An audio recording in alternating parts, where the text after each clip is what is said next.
Terima kasih pemirsa, Anda masih bersama kami dalam mewujudkan rumah layak huni untuk masyarakat menengah bawah. Pemerintah harus mengevaluasi kembali program agar tepat sasaran dan akuntabel.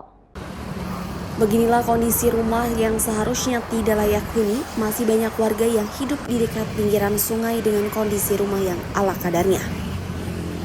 Namun karena terletak di pusat kota ditambah akses yang mudah untuk beraktivitas, maka tak banyak warga yang memilih untuk tetap tinggal dalam kondisi seperti itu. Mengingat untuk memiliki rumah layak huni di pusat kota Bandung terbilang cukup mahal. Karena secara standar rumah layak huni memiliki beberapa ketentuan seperti akses air bersih, listrik dan udara yang baik, ruangan yang cukup serta akses disabilitas untuk memudahkan dirinya bekerja. Hal tersebut dikatakan oleh dosen SBM ITB sekaligus pengamat properti atau kelompok bisnis dan keuangan, Raden Aswin Rahadi.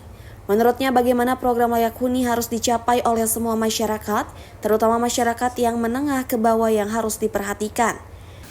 Jadi rumah yang layak huni itu mencerminkan kesejahteraan dari masyarakat Indonesia itu sendiri ya.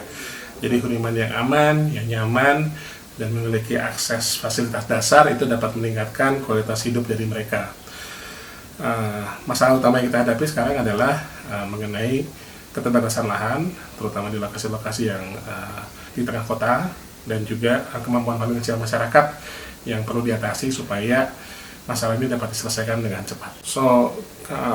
Suatu rumah yang kita dapat sebutkan sebagai layak huni itu harus memiliki yang pertama ya, akses air bersih, dia memiliki akses sanitasi yang baik, memiliki akses listrik, ya, ventilasi udara yang baik, dan juga ruangan yang cukup, dan tentunya memiliki aksesibilitas yang mudah untuk dicapai kemana-mana gitu ya. Sementara hal serupa dikatakan pakar komunikasi publik Pasca Sarjana Universitas Pasundan Idi Subandi Ibrahim. Mengatakan bahwa tantangan masyarakat dan pemerintah khususnya adalah warga yang seumur hidupnya berpenghasilan di bawah rata-rata, sehingga seumur hidup tidak akan mampu membeli rumah. Disinilah peran pemerintah untuk membantu dengan kebijakan-kebijakan yang tepat sasaran kepada warga kurang mampu. Saya kira tantangan masyarakat, pemerintah kita khususnya dan masyarakat yang memiliki kemampuan yang mungkin seumur hidup dia dengan penghasilan tertentu dia tidak akan bisa memiliki rumah. Saya kira memang harus dilakukan oleh pemimpin ya, harus membuat kebijakan yang niat baik kalau kata saya. Niat baik, kemudian tepat sasaran. Jadi niat baik dan tepat sasaran itu artinya pemerintah harus berusaha menggunakan dana dan mencari orang-orang yang memang selama ini dia kesulitan tempat berteduh ya. Bayangkan aja kita udah 80 tahun merdeka misalnya, masih ada warga yang beratap langit dan berlantai tanah. Itu kita belum merdeka kalau menurut saya, kalau masih ada warga seperti itu. Salah satu warga, Budi Utomo, mengatakan sebenarnya masalah rumah layak huni atau perumahan untuk warga menengah ke bawah yaitu harga murah, sederhana namun tetap bagus. Namun terkadang terlalu mahal untuk memiliki rumah di perkotaan. Penghasilan minimal 10 juta karena harus lebih besar dari cicilan, yang cicilan rumahnya mencapai 6 juta per bulan.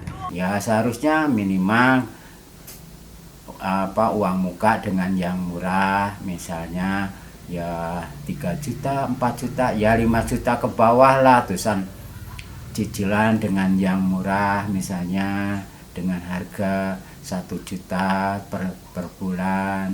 Ya pokoknya menyangkut UMR aja. Sekarang UMR dengan harga 3 juta tapi untuk nyicil rumah 5 juta, 6 juta mana bisa boro-boro. Pihaknya pun berharap adanya kebijakan dari pemerintah dalam menangani hal ini. Karena dengan cicilan yang tinggi membuat warga kesulitan untuk memiliki rumah layak huni. Dari Kota Bandung, Jawa Barat, Bambang Prasetyo melaporkan. Pemirsa, informasi tadi sekaligus menutup perjumpaan kita pada hari ini. Saksikan terus ragam informasi menarik lainnya setiap hari Senin sampai Jumat hanya di Inspira TV.